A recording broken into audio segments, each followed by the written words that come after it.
Hey everybody, welcome back. What we're going to go over today is a bit more detail on some of these machine learning possibilities that we have. So if you recall, we had the easy to use pre-trained models where no configuration was needed by you. Those were like your vision, your speech to text, things like that. Easy to call via an API, right? We also have AutoML and TensorFlow, or the AI platform, where you have a lot more configurability. And what we're going to be going over today is basically a bit more detail on these three high-level categories. Now, again, not as much detail as you might like if you want to become a TensorFlow expert. That's an entire degree program if you want to go that route. But we're just going to give you enough to kind of get you up and running with these tools. So we're going to start off in the deep end with TensorFlow. Now, this is where you have complete control over your machine learning process. TensorFlow is something that is very easily done in Python, and easily, assuming you understand all the deep math and all that horrible, horrible stuff that um, you can go and pick up if you would like. But there is basically a lot to this, and if you want deep, detailed control over your machine learning process, this is the way to go. Now, at a very, very high level, and this is without going deep into TensorFlow, um, basically we're going to have training layers, we will have nodes, we'll have various layers for interacting with our model. There's going to be a lot of matrix math occurring here. There's going to be a lot of transfer functions being applied, and I'm just kind of throwing out terms here, but this is basically, the kind of stuff that's happening under the hood. And in one of the other videos, we talked a little bit about deep learning and how, you give something a bunch of inputs, it trains the model, and then you get a prediction. That's kind of basically what we're trying to get through here with TensorFlow, where basically we pass in inputs, we train a model, and then we can get a prediction at the end. And again, not really intended to be a deep dive into TensorFlow, but it's hopefully an appreciation of all the things that are going on here, right? Like we have a labeling layer, we can be applying transfer functions, update functions as we go, updating weights and edges and nodes and things of that nature. But this notion of TensorFlow is really based around the notion of a tensor. And a tensor is just a construct for holding data. And depending on what you need, you can have a different dimension. So, basically you can kind of look at this figure in front of you here. Rank 0 is a scalar. Rank 3 is a 3D object. Rank 4, we basically have, a dimension beyond 3. So 3D plus an extra axis, right? Effectively, it is a n-dimensional blob of data, kind of like a matrix or, a three-dimensional array or something of that nature. So that's kind of at a very high level what a tensor is. And again, it is a mathematical construct. There are pieces of hardware at Google and at various other data centers that are really good at processing tensors. So what we get out of this is the notion of a TensorFlow graph. And I kind of glossed over it in this figure, but what we're basically doing is creating a directed acyclic graph or a DAG out of tensors. And what this is going to do is it will be basically your model that you are training and that you can then take and run. And the nice thing with the TensorFlow graph is that it can be run on multiple device types. So let's say we do all of our TensorFlow training, we create a graph, we can deploy it to a CPU, we can deploy it to um, a Raspberry Pi or an Arduino or an Android device or an iPhone, basically different processor types. Once that model is trained, it's really not all that hard to actually make predictions once all basically the heavy lifting is done. So kind of the notion here is that you do your training um, either in the cloud or on some powerful bit of hardware that you have, and then you deploy it in an application later on. So very, very portable, which is quite nice. So I'm going to skip over the direct details here with the actual layers of abstraction with the architecture of TensorFlow, because again, that's more of a deep dive than I think we need to be going here. But if we remember this figure from before where we are trying to create a deep neural network, we're trying to make a prediction. Is this a cat? Is this a dog? Well, if we want to model this in TensorFlow, we can bring in the Keras module. And what this thing is doing here, in 3 lines of code, we are creating a dense neural network. So basically here we have different transfer functions, or sorry, different activation functions that we are picking, and we're adding it to our model. And it's very, very straightforward with how we can actually go ahead and add it. And again, this is, I'm now repeating myself, not intended to be a deep dive into TensorFlow or Keras. We want to know how to use these and know the correct tools. But the goal really is to kind of point you towards actually creating this. And we'll do, some more than likely quick labs on Keras and TensorFlow, because the code labs that I've been playing with have been less than helpful with the current versions of things. But in terms of bringing the cloud in here, as we start wanting to do machine learning, the size of our data, the rate at which we process data, and the ability to distribute that data becomes tricky. And that's why we use a lot of these cloud resources, right? If you do machine learning on a local machine, it can take significantly long amounts of time to do it. But if we deploy to, say, the cloud for all the heavy lifting, for whatever the cost of that training is, we can basically pay for time that we haven't needed to spend. So if we're going to go the TensorFlow route, or really any machine learning route, we're going to need inputs, we're going to need to train our model, and then we will have a model. What we can do is, for instance, batch our training, and then we can export, say, a TensorFlow model.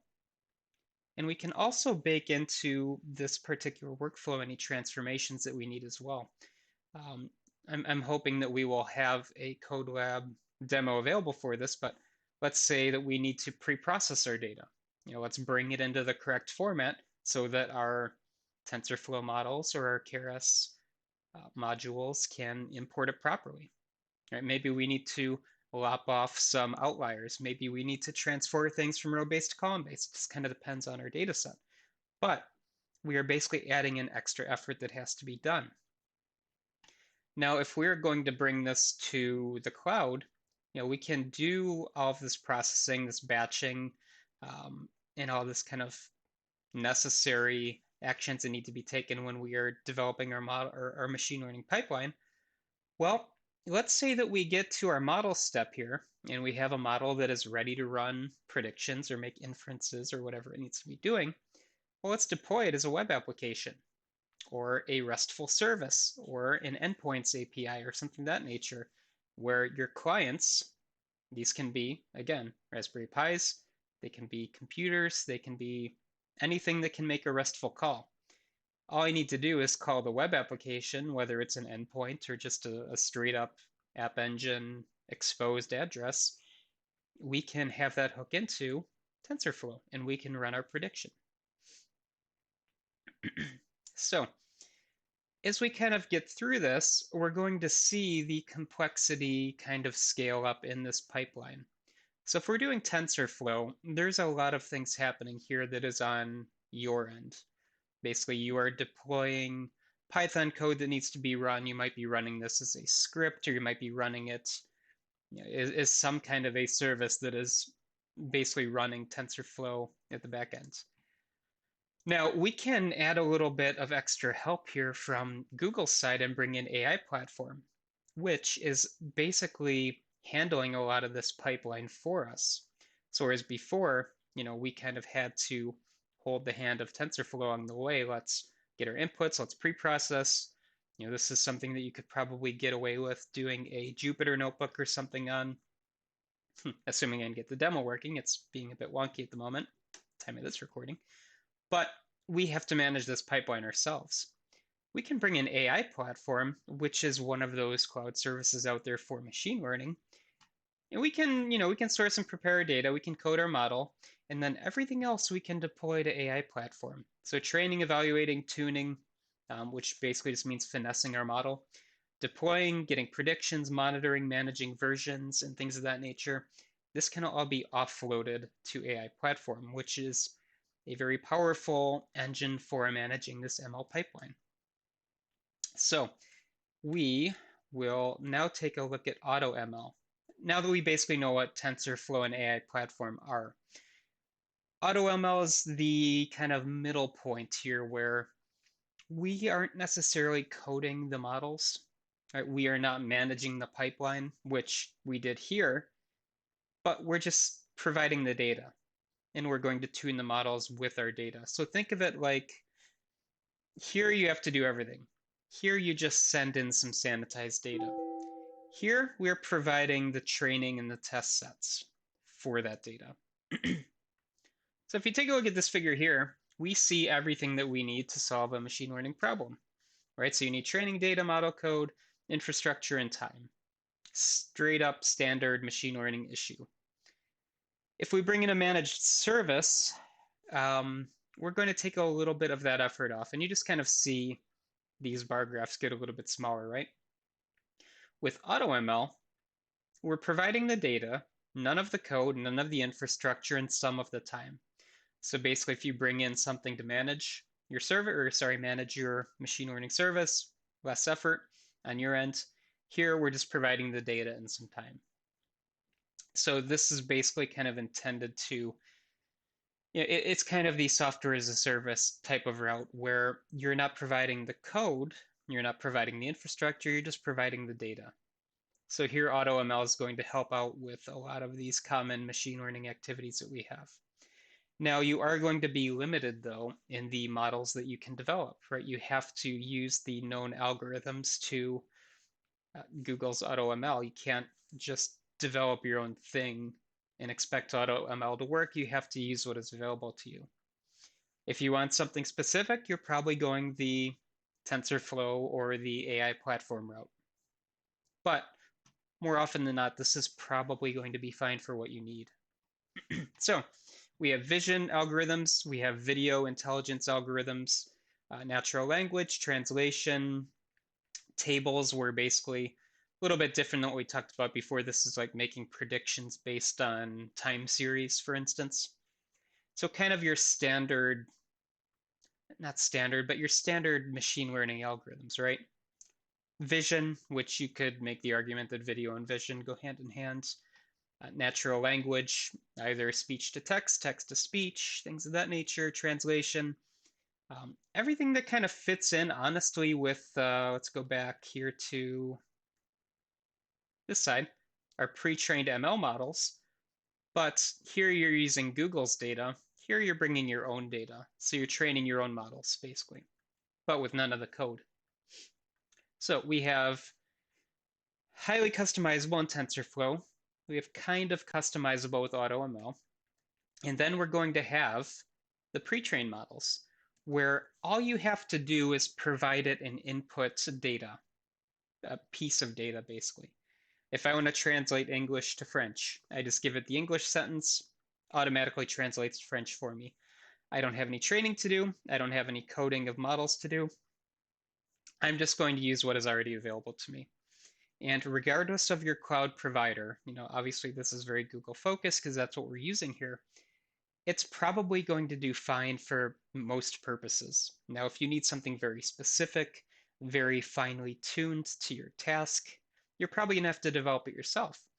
But if you're just doing basic translation or basic image recognition where you're fine with the defaults, and maybe your application doesn't need the high fidelity of something like that, this is probably fine.